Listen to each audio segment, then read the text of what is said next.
If it's January in Cleveland, it's time for agenda setting at the editorial board of the Plain Dealer and the Northeast Ohio Media Group. I'm here today with the editorial board of the Northeast Ohio Media Group and the Plain Dealer. Betsy Sullivan is our opinion director. Kevin O'Brien is our deputy editorial page editor and a columnist, and we have editorial writers Peter Krouse and Sharon Broussard.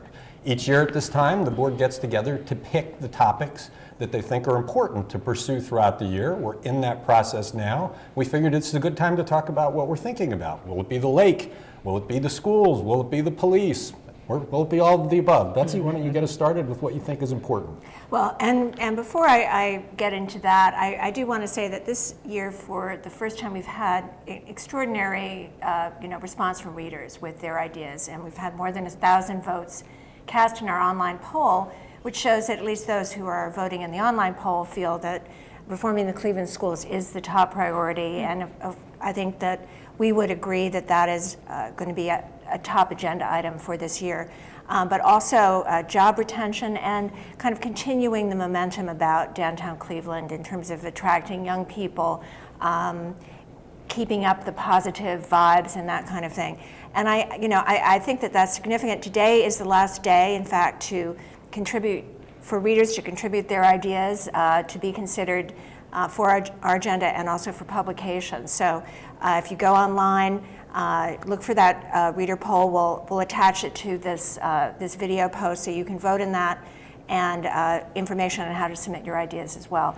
But from my point of view, it is all about 2015 and what's going to be happening. The reform of the Cleveland schools, they're running short of time before they have to ask voters again for money.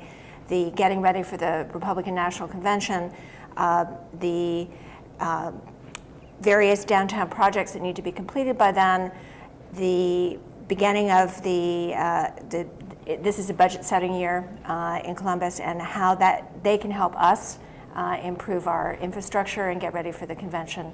And Lake Erie, 2014 was a sour year in terms of a do-nothing legislature. We really have to turn that around this year. Sharon, I know you feel strongly about the Cleveland schools. We're a couple years into the 4-year tax increase, and at the beginning of that, they said, we plan to have results to show at the end of 4 years, or we don't expect you to continue the tax. So everybody knows it's a long process. What kind of results do you think we'll be asking to see as we get closer to the end of this year and the discussion on that tax becomes bigger? Yeah, I think we'll be asking to see whether or not some of the schools with the poorest ratings, I think Central Neighborhood, for example, nearly all their schools had F ratings from the State Board of Education. So I think I'd be looking to see whether or not a number of those schools, which now have something called wraparound services, they're supposed to provide everything from counseling to help in parenting and things like that. Even some of them have clinics attached to them. Whether or not those are really making a difference there, and whether or not their Fs are maybe Cs, and there's some grand improvement. I'd also like to see if one of their goals has been to get more youngsters to attend their excellently rated schools, or schools in the A and the B category. In fact, I think it's tonight they're having some big high school choice program at CSU where you can go, and the more outstanding high schools will be there recruiting kids and talking to them.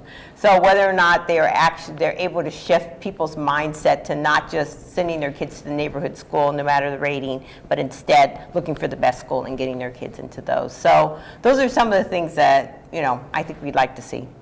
Guys, one of the big stories of the end of last year, and what's sure to continue to be a discussion point this year, is the negotiations between the Justice Department and the city over reforming the way Cleveland police use force and investigate that use of force.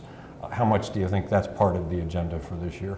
I think it should be a big part, because I think just especially as a near-term item, it's something that's going to be resolved pretty quickly, and it's important for public and I guess you'd say media pressure to be applied to this to make sure that the people are cut in on what's going on, and that they come up with some solutions that make actual sense, and then that the city is held held accountable for making sure that it complies with what it agrees to. There do appear to be some signs that the city is not leaping into these negotiations. The statements that they've made where they're questioning some of the findings from the Justice Department standpoint, they're findings. Those aren't negotiable. The consent decree is negotiable. How much should the focus be on pressuring the city to participate in those negotiations? Well, I think the city's going to participate no matter what. I also think that there probably are two sides to it, and that the Justice Department should hear what the city has to say about its findings. The findings are what they are, but the city may have some explanations that it wants to get out there in front of the investigators, and has its own side of the stories, because there are many stories that go into those findings, to tell. Yeah, I'd like to, I'm sorry, Pete, I just would like to emphasize that this is an agenda item I see in 2016, 2017 on, because I think that just signing a paper and letting the feds go on about their business, there could be Republicans who come in next and they may not be so interested in going back and looking at Cleveland. That's not the point. That they have to have real systemic change, and I think unless someone's really putting their feet to the fire, i.e. us in the community, it's not going to get done, so. Yeah, and I see a couple of analogies to the court system here. One being that, like with a Supreme Court opinion, you have an opinion, you have the overwhelming acceptance of what the facts say, and then you have sometimes dissenting opinions, and maybe there's a room in the consent decree for the city to state some of its concerns about everything that's in it, and without mitigating the significance and the power and the force of the consent decree. Maybe there's a place for that. But also, I think that the city is kind of like a defendant. They are kind of negotiating right now. It's kind of like they're plea bargaining with the feds about what's going to be in this consent decree, and at the same time they're kind of defending themselves, not willing to really concede anything. But I think when it's all said and done, I think they are going to reach a consent decree. I don't think anybody, I think, would be foolish for this thing to go to court, and I think ultimately there will be pressure, whether it's from the media or from the other powers that be in Cuyahoga County, not to let this thing go to court. Let's talk about Lake Erie. It's a whole lot of people lost drinking water for 3 days last year. Nothing's been done to mitigate that. There's some money being put aside now. It seems like that should be high on the agenda for this year, no? Definitely, and I think that there's a realization in Columbus that they look pretty bad, that after this size of a crisis, that they couldn't even get their act together to pass one item of legislative action to deal with it, and that they were really deficient in terms of the funds necessary to assess the full range of the problem. So the governor has coughed up a fair amount of money, and the new leadership of the House has essentially shuffled the decks in terms of committee leadership, so that we now have a new person at the head of a newly constituted Rural and Agriculture Committee, and actually headed out to Northwest Ohio tomorrow to start a series of hearings on this, to sort of demonstrate that this is one of the top priorities for the new General Assembly. It does create a clash, though, with agriculture. I mean, this is agriculture puts a lot of fertilizer on the fields that run into the lake and the river. I mean, how do you think that plays out, and what do you think our role is with the agenda in working on that?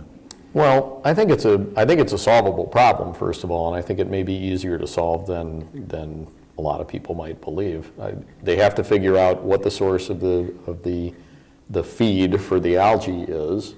I think we all pretty much suspect that it's probably industrial level agriculture that's causing the problem with runoff.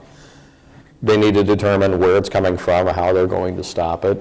These are things that can be done. These are not even particularly tall orders once you get past the political clout that agriculture has in the General Assembly. And agriculture needs, they cannot ignore the needs of agriculture and the big farms either. There's got to be a balancing act that takes place here, and that's why it's a political issue, and you go from there. And one we'll be speaking out on a good bit.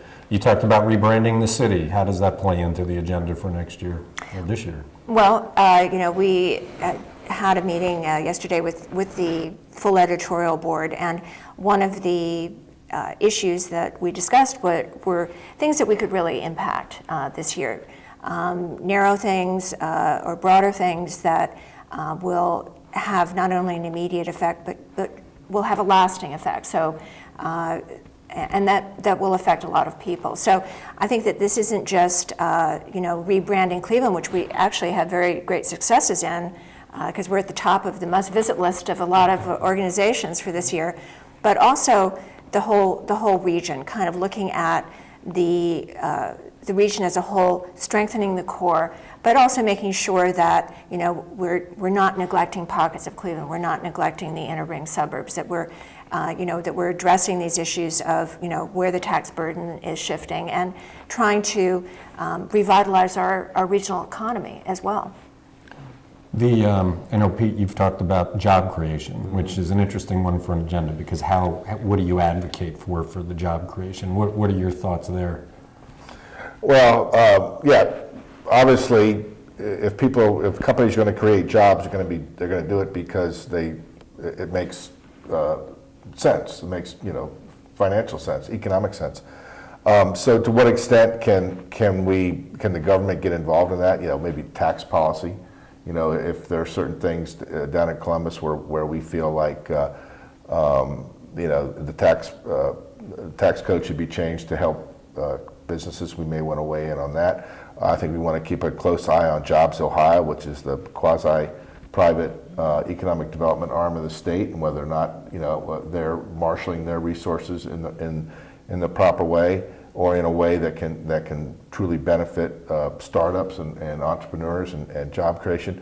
And also, I think we just have to kind of take an inventory of the area and look at areas where there aren't many jobs, where there is a lot of blight, and not just neighborhood, residential blight, but commercial blight, and see what can happen. I think there's some things going on out with the Randall Park Mall in North, where that's long been abandoned. I'm not exactly sure what the plans are out there, but those kind of things need to be addressed just as well as the downtown. And that's all speaks to creating jobs for people, because in the long run, so many of our problems are based on the fact that people aren't necessarily working or making enough money. And that's the segue back to what you started with, which is this is the budgeting season. A lot of policy gets created there. So what is your thought on how we'll be looking at that? Well, in our outreach to people, we heard from a lot of readers, and one of them was Lori Wagner, who heads the group that's trying to build the wind farm in Lake Erie, and they've encountered some obstacles primarily from the federal government because of the icing issue in Lake Erie. It is considered experimental technology, so they haven't gotten the funding that they were counting on, though they still continue. But his suggestion to us was interesting. He said that the way in which the state legislature is focused on downstate interests has really impeded Northern Ohio and Northeast Ohio from getting the boost that we need to really promote the innovation economy. And this does talk about what Pete was explaining about supporting entrepreneurs and startups, especially in biotech and alternative energy, which parts of the Cleveland area have made a big investment in, and Case has established an institute in, and we have NASA Glenn here that has expertise in that area as well. So I think that what we really would like to see, apart from the many issues that affect all Ohioans, such as Medicaid expansion, tax policy, the hydraulic fracturing, is specific initiatives that really are geared to our region. Okay, so we're coming in for a landing. When can people expect to see the agenda online and in print? So start online. So online should be toward the end of next week. Toward the end of next week, and then the following Sunday. February 7th, I think, is what we're shooting. February 7th. So look for it there. February 8th. 8th? February 8th, okay. We've been collecting a lot of your engagement. We hope you will continue to give us your thoughts. As Betsy mentioned, today is the deadline for being included in the agenda. We'll see you next time on The Opinion Show.